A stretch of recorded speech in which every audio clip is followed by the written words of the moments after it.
Hello बच्चों, सभी को मेरा राम राम। बच्चों आज जो हम करने जा रहे हैं वो हम एक्सरसाइज 1.4 का chapter 1 class 11th class NCERT का इंट्रोडक्शन पार्ट देखने जा रहे हैं। ठीक है, इंट्रोडक्शन पार्ट तो बेटा किसी के लिए भी हो सकता है, कोई सी बुक के लिए कर सकते हैं आप।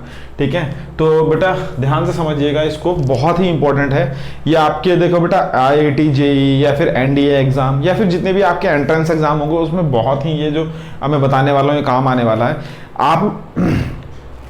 आप लोग बेटा अगर मेरे चैनल के साथ जुड़े रहेंगे, मेरे क्या आपका चैनल है ये, ठीक है, मेरा चैनल नहीं है।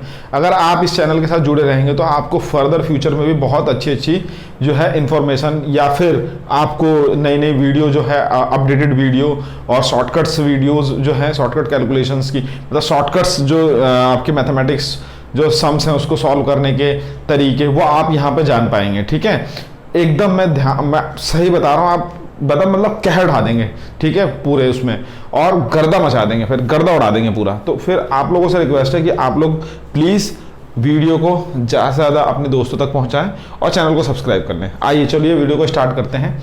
देखिए, Venn diagram is a diagram in which universal set is a represented by a rectangle. ठीक है, तो देखो वेन डायग्राम, सबसे पहले हम बात करें वेन डायग्राम क्या होता है बच्चों। वेन डायग्राम क्या होता है, तो वेन डायग्राम एक तरीके से हम नंबर्स को एक डायग्रामेटिकली वे में हम रिप्रेजेंट करते हैं बच्चों। ये इस तरीके, मतलब मैं आपको इसलिए बता रहा हूँ, देखिए इस तरीके से ये कंसेप्ट को इसलिए इंट्रोड्यूस किया गया क्योंकि बच्चों जो डायग्राम है बच्चों के माइंड में अच्छी तरीके से फीड हो जाता है। जैसे कि मान लीजिए सपोज आप बात करें, आपको मैं कोई मूवी दिखा दूं और मैं आपसे बोलूं कि 1 दिन बाद, 10 दिन बाद, 2 साल बाद, 5 साल बाद, 10 साल बाद मैं आपको कहूं इस मूवी का सीन दिखाऊं, तो आप तुरंत बता दोगे कि इस मूवी का नाम ये है या इसमें अब ये होने वाला है। तो आपको कैसे याद रहा, क्योंकि आपका जो ब्रेन है बच्चों वो डायग्राम को बहुत जल्दी परसेप्ट करता है। ठीक है, चलिए अब आगे चलते हैं। तो वेन डायग्राम की बात करें, वेन डायग्राम एक डायग्राम है इन विच यूनिवर्सल सेट, मतलब जो सबसे बड़ा सेट है ना उसको हम किससे डिनोट करते हैं, रेक्टेंगल से डिनोट करते हैं जनरली। ये एक रेक्टेंगल है, ठीक है, और जो उसके सबसेट हैं, उसको जनरली यूजुअली, ठीक है, ये इंपॉर्टेंट चीज है बेटा, यूजुअली हम किससे रिप्रेजेंट करते हैं, सर्कल से रिप्रेजेंट करते हैं। ठीक है, तो यूनिवर्सल सेट को हम रेक्टेंगल से और जो है आपका सबसेट उसको सर्कल से रिप्रेजेंट करते हैं बच्चों। ठीक है, यहां तक तो कोई दिक्कत नहीं बच्चों, सबको समझ में आ गया होगा।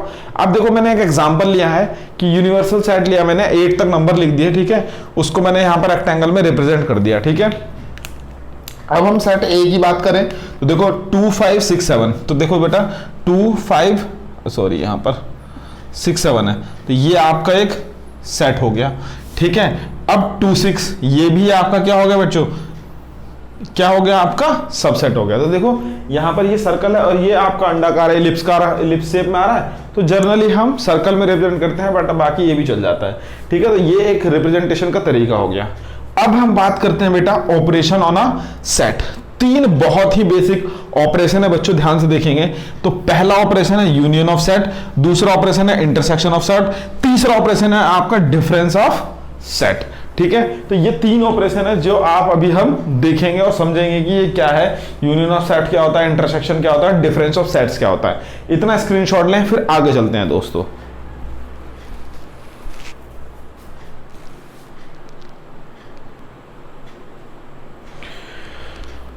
देखिए बच्चों, अब हम यूनियन ऑफ सेट की बात करते हैं। सबसे पहला हमारा जो कंसेप्ट है वो देखेंगे। तो यूनियन ऑफ सेट क्या होता है बच्चों, ठीक है, ध्यान से समझिएगा।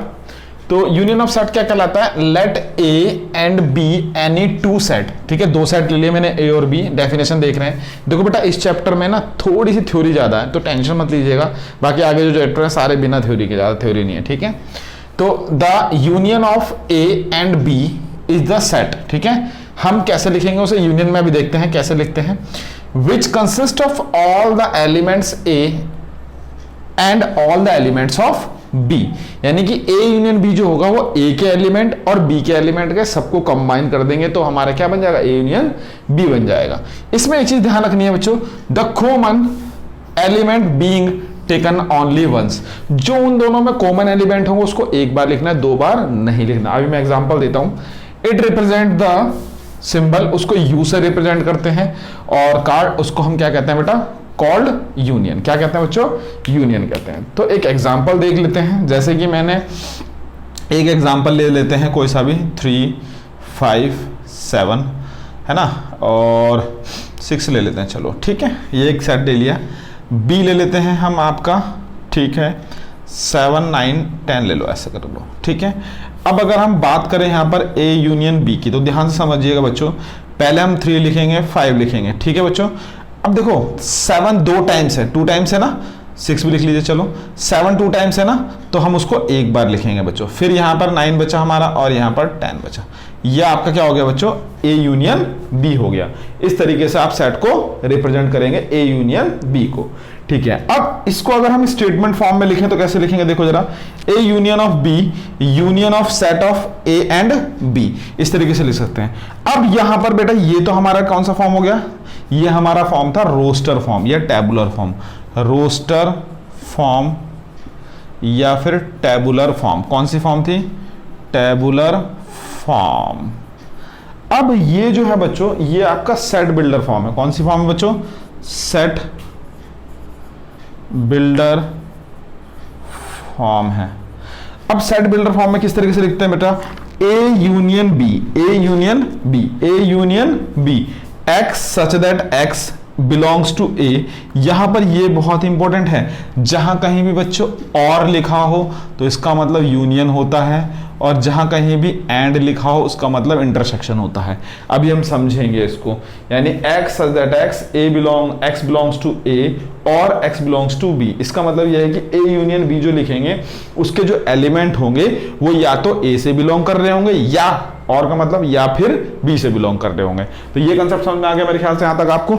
चलो इतना स्क्रीनशॉट ले, फिर हम आगे चलते हैं। अब इसका हम वेन डायग्राम एक बार बना के दिखाते हैं आपको, ठीक है, स्क्रीनशॉट लीजिए। चलिए अब देखिए वेन डायग्राम की अगर हम बात करें बच्चों, तो वेन डायग्राम में क्या होगा बच्चों, वेन डायग्राम के अंदर यहां पर हम नॉर्मल वे में रिप्रेजेंट करते हैं, ठीक है। एक हमने रेक्टेंगल लिया, ठीक है, ये हमारा यूनिवर्सल सेट हो गया, ये एक ए सेट हो गया और एक ये बी सेट हो गया, ये इसके सबसेट हो गए। तो अगर मैं बात करूं ए यूनियन बी की, अगर मैं बात करूं ए यूनियन बी की, तो यहां पर बच्चों ए के सारे एलिमेंट आ गए, ठीक है, और बी के भी सारे एलिमेंट आ गए। तो इस तरीके से हम वेन डायग्राम में इसको क्या करते हैं बच्चों, रिप्रेजेंट करते हैं, ठीक है। तो यहां तक मेरे ख्याल से सभी को समझ में आ गया होगा जो मैंने अभी आपको समझाया, ठीक है। इतना अब स्क्रीनशॉट लें, फिर हम आगे चलते हैं बच्चों, ठीक है।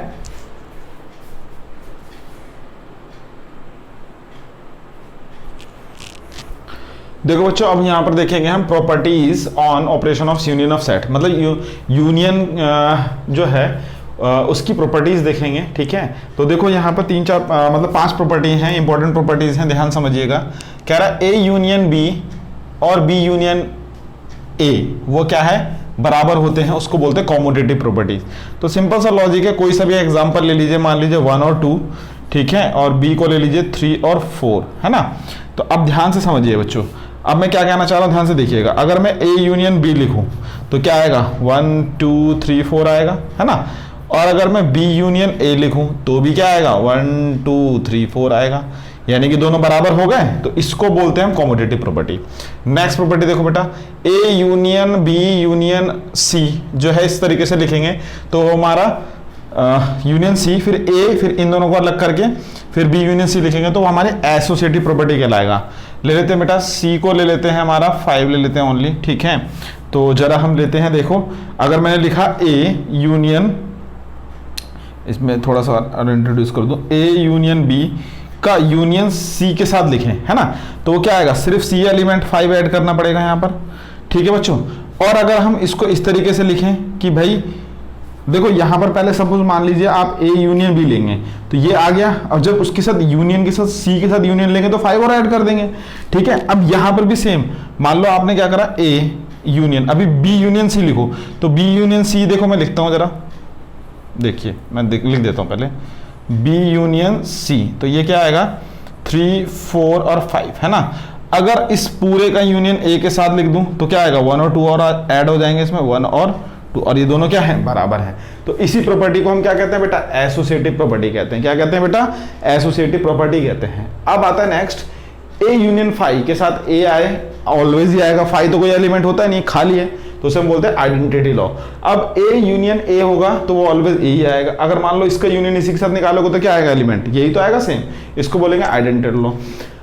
अब नेक्स्ट है यूनियन, यूनियन एलिमेंट मतलब universal element, universal set union A, तो ऑलवेज क्या आएगा, यूनिवर्सल आएगा, मतलब सारे सेट उसमें कंबाइन हो जाएंगे। ठीक है बच्चों, तो ये आपका एक प्रॉपर्टीज हो गई। अब हम नेक्स्ट चलते हैं इंटरसेक्शन ऑफ सेट पे। इतना स्क्रीनशॉट लें फिर आगे चलते हैं बच्चों।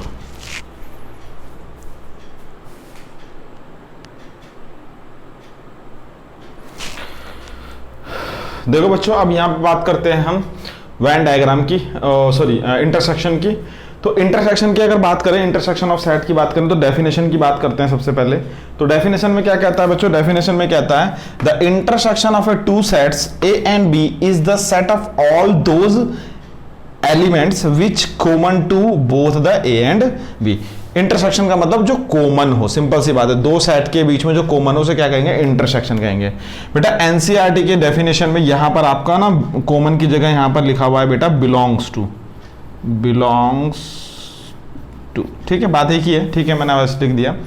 देखो नोट लिख देते हैं कि एक एक सेट हो गया, दूसरा एक सेट हो गया। ठीक है, तो चलो इसको समझाने से पहले मैं थोड़ा सा इधर समझाता हूं। देखो इंटरसेक्शन की बात करते हैं, ए इंटरसेक्शन भी इस तरीके से रिप्रेजेंट करा जाता है मैथमेटिकली। अब देखो ए हमने ले लिया, ये एक सेट ले लिया, बी एक सेट ले लिया। अब अगर हम देखें ए इंटरसेक्शन बी निकालने, तो इन दोनों में जो कॉमन होगा, जैसे 2 3 5 7, वो इसमें देखो 2 3 5 7, 2 3 5 और 7 वो आ रहा, वो हमने लिख दिया। और देखो ऑलवेज जो है बच्चों ए इंटरसेक्शन बी जो है, ऑलवेज जो छोटा वाला सेट होगा हमेशा वही आएगा, क्योंकि कॉमन तो वही है, तो इसलिए हम बी लिख दिया हमने। एक ये आपको यहां से एक कंडीशन मिल गई। ठीक है बच्चों, अच्छा मैथमेटिकली जो हम इसको लिखेंगे बेटा, ये हमारा तो कौन सा फॉर्म हो गया, रोस्टर फॉर्म हो गया। अगर ये हमारा सेट बिल्डर फॉर्म हो गया, तो अगर सेट बिल्डर फॉर्म में हमें इसे लिखना है तो किस तरीके से रिप्रेजेंट करेंगे, देखो x such that x belongs to a, and यहां पर ये इंपॉर्टेंट चीज है, मैंने अभी आपको पीछे समझाया था, एंड का मतलब ऑलवेज क्या होता है बेटा, इंटरसेक्शन। अभी आगे 1.6 एक्सरसाइज में इसका यूज होगा। ठीक है, और x बिलोंग्स टू b। तो यहां तक समझ में आ गया सभी को। चलो अगर हम अब नेक्स्ट चलते हैं बेटा वेन डायग्राम। वेन डायग्राम की बात करें बच्चों, तो देखो ए एक मैंने रेक्टेंगल बना दिया, यू यूनिवर्सल सेट ले लिया। ठीक है, ए एक सेट सबसेट, बी एक सबसेट, तो आपस में दोनों को मैंने कट कर दिया। जो बीच का जो पॉइंट था वो हमारा क्या हो गया, ए इंटरसेक्शन बी, ये इसको रिप्रेजेंट करेगा, ए इंटरसेक्शन बी को रिप्रेजेंट करेगा। ठीक है बच्चों, यहां तक कोई डाउट सबको समझ में आ गया होगा। चलिए नेक्स्ट देखो बच्चा, दो मैंने नोट एक है इंपॉर्टेंट, एक सेट लिया 3,5, बी सेट लिया 4,7। अब मैं बात करता हूं यहां पर कि ए इंटरसेक्शन बी दोनों में कुछ कॉमन है क्या, नहीं है। तो जब कभी ऐसी कंडीशन मिलती है तो उसको हम क्या कहते हैं, उसको हम डिसजॉइंट सेट कहते हैं कि A intersection B is A and B both are the disjoint set, A and B both are the disjoint set. ठीक है, यहां तक सबको समझ में आ गया होगा बच्चों, इसमें कोई दिक्कत किसी को। ठीक है, अब यहां पर हम क्या करते हैं बच्चों, अब यहां पर हम इसकी प्रॉपर्टी पे बात करते हैं। तो इतना स्क्रीनशॉट लें फिर आगे चलते हैं।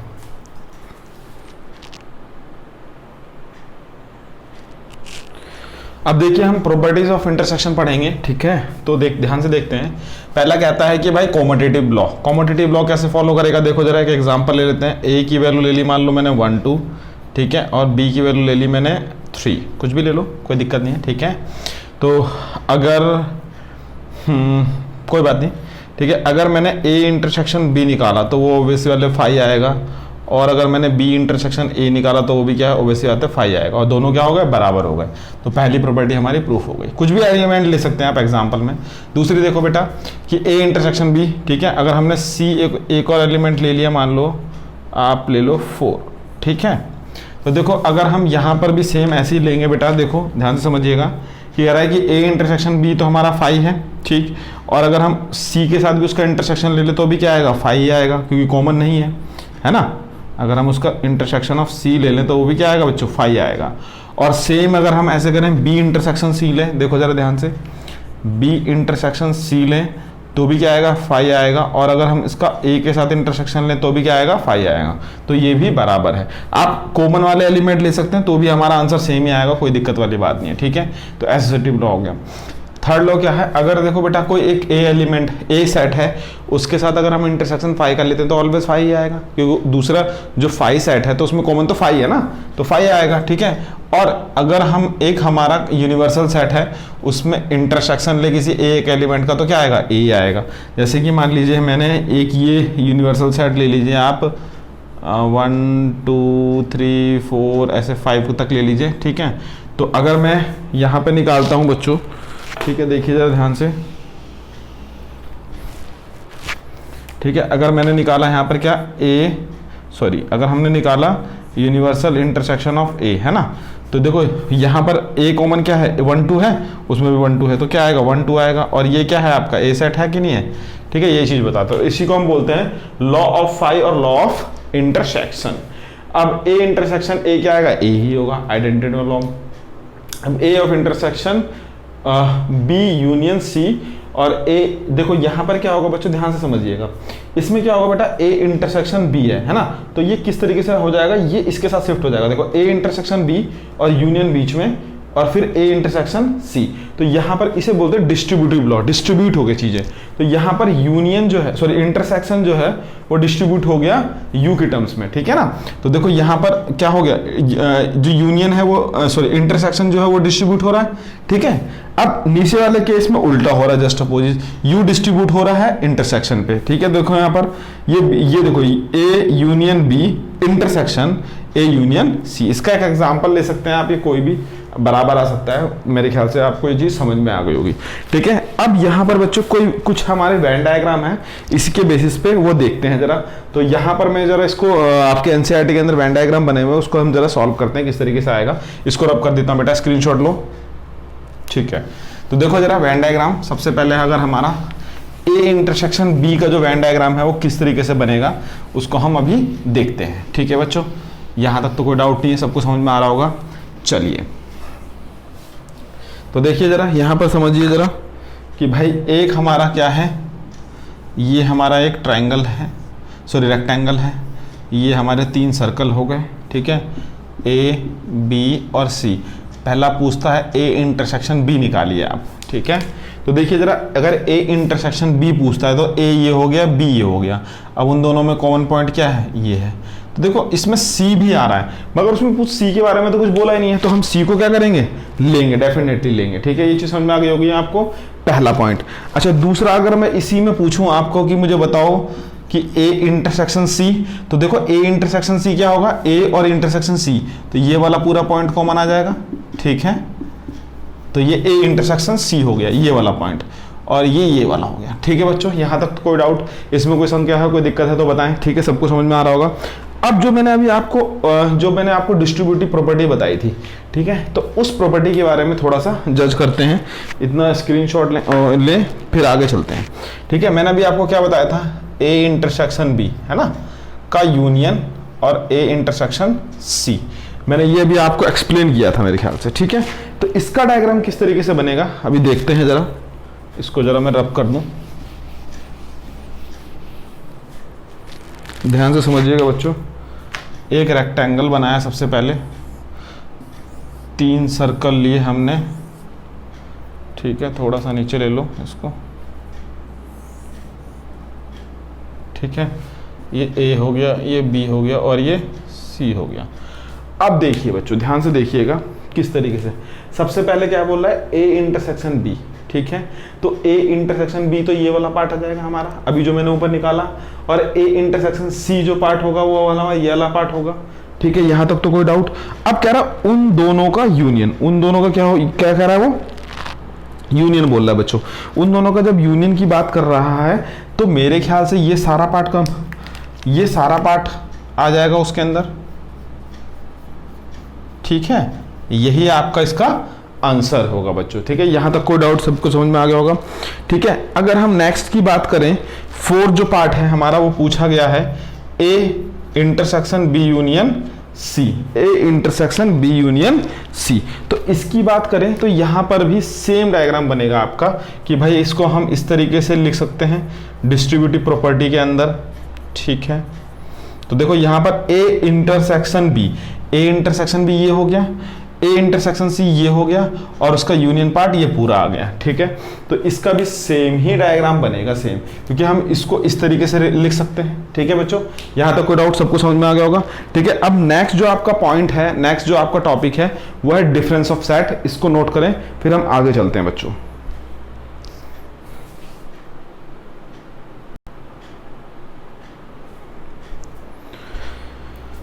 देखो बच्चों, अब यहाँ पर हम देखेंगे डिफरेंस ऑफ सेट। क्या पढ़ेंगे हम यहाँ पर? Difference of set. ठीक है, तो डिफरेंस ऑफ सेट पढ़ेंगे यहाँ पर, तो ध्यान से समझिएगा। डिफरेंस ऑफ सेट क्या कहलाता है? कहता है कि the difference of a sets A and B in this order is the set of element which is belongs to A but not B। सही बात है, यानी कि अगर A माइनस बी करेंगे तो A से बिलोंग करना चाहिए, B से नहीं करना चाहिए। सिंबॉलिकली इस तरीके से लिखेंगे A minus B and read as A minus B. ठीक है, अब एक एग्जांपल लिया मैंने, एक सेट लिया A और एक सेट लिया B। ठीक है, पहला उसने पूछा A माइनस बी निकालो, तो क्या करना है आपको? A के सेट के जो एलिमेंट हैं उसमें से B के सेट के जो एलिमेंट मिलते जुलते हैं वो हटा दीजिए। तो हटा दीजिए 2 4 6 8, देखिए हटाइए 2 4 6, है ना। तो हम क्या क्या बचेगा? 2 4 6 हटेगा तो 1 3 और 5। ठीक है, ये बचेगा, बाकी 8 नहीं है, कोई दिक्कत नहीं। ठीक है, अब नेक्स्ट निकालेंगे B माइनस A, तो उसमें क्या आएगा? अगर B में से ये घटाएंगे तो सिर्फ क्या बचेगा हमारे पास? 2 4 6 बचेगा, तो 8 बचेगा हमारे पास। क्या बचेगा? 8 बचेगा। अब यहाँ पर हमारे पास इस कंक्लूजन से ये दिखता है, क्या ये बराबर आ रहा है? ठीक है, तो इससे इस क्वेश्चन से ये कंक्लूजन निकलता है ये बराबर नहीं आ रहा, तो हम यहाँ लिखेंगे this is not show commutative property. Commutative property, ठीक है, प्रॉपर्टीज। एसोसिएटिव भी शो नहीं करता मोस्ट प्रोबेबली। ठीक है, बाकी आप चेक कर सकते हैं इसको देख के। ठीक है, तो यहाँ तक मेरे ख्याल समझ में आ गया होगा, कोई दिक्कत इसमें? ठीक है, चलिए अब इतना स्क्रीनशॉट ले, फिर आगे चलते हैं। अब इसका वेन डायग्राम देखते हैं बच्चों। ठीक है, वेन डायग्राम जो है बच्चों वो क्या है कि मतलब बहुत ही ईजी है, आप आराम से समझ सकते हैं। ठीक है, वेन डायग्राम जो होता है बेटा बहुत ही मतलब बेसिकली एक बेसिक कंसेप्ट है जिसके बेसिस पे आप चीज़ों को अच्छी तरीके से सॉल्व कर पाते हैं और मतलब विजुअलाइज कर पाते हैं, चीज़ों को समझ पाते हैं, देख पाते हैं। तो देखिए ज़रा, एक हमारा एक डायग्राम है, रेक्टेंगल है। ठीक है, यहाँ पर एक ये सर्कल और ये दूसरा सर्कल, ये हो गया A, ये हो गया B और ये हो गया U। ठीक है बच्चों, अब देखिए बच्चों, अगर मान लीजिए मेरे को निकालना है A माइनस बी या फिर मुझे निकालना है B माइनस A, है ना बच्चों, और ये हमारा कौन सा पार्ट है? A intersection B। तो अगर मैं मान लीजिए इसको शेड कर दूं तो ये हमारा A इंटरसेक्शन B वाला पार्ट हो गया। तो अगर मैं निकालूं A माइनस बी, ठीक है, तो मैं क्या करूंगा? देखो ये पूरा A है, इस पूरे A में से अगर B वाला पार्ट हटा दिया जाए तो क्या बचेगा? सिर्फ यही तो बचेगा, है ना, जो A माइनस बी को शो कर रहा है। और इस पूरे B में से अगर ये A वाला पार्ट हटा दिया तो ये वाला पार्ट बचेगा जो B माइनस A को शो कर रहा है। तो ये सारे पार्ट हमारे वेन डायग्राम के थ्रू हमारा रिप्रेजेंट हो गया। ठीक है, अब यहाँ पर देखिए बच्चों, A minus B comma B minus A comma A intersection B, ये सारे जो होते हैं ये सभी क्या होते हैं बच्चों? ये सारे म्यूचुअली डिसजॉइंट होते हैं। ठीक है, दीज आर म्यूचुअली डिसजॉइंट्स सेट्स। ठीक है, यहां तक कोई डाउट? सबको समझ में आ गया होगा बच्चों। ठीक है, तो ये आपका इंट्रोडक्शन बेटा 1.4 कंप्लीट हो गया है। नेक्स्ट वीडियो में 1.5 इंट्रोडक्शन पढ़ेंगे एक्सरसाइज का। ठीक है, अगर आपको वीडियो अच्छी लगी हो तो बच्चों प्लीज़ आप लोगों से रिक्वेस्ट है ज़्यादा से ज़्यादा लोगों तक शेयर करें और चैनल को सब्सक्राइब करें। ठीक है, सभी को मेरा राम राम।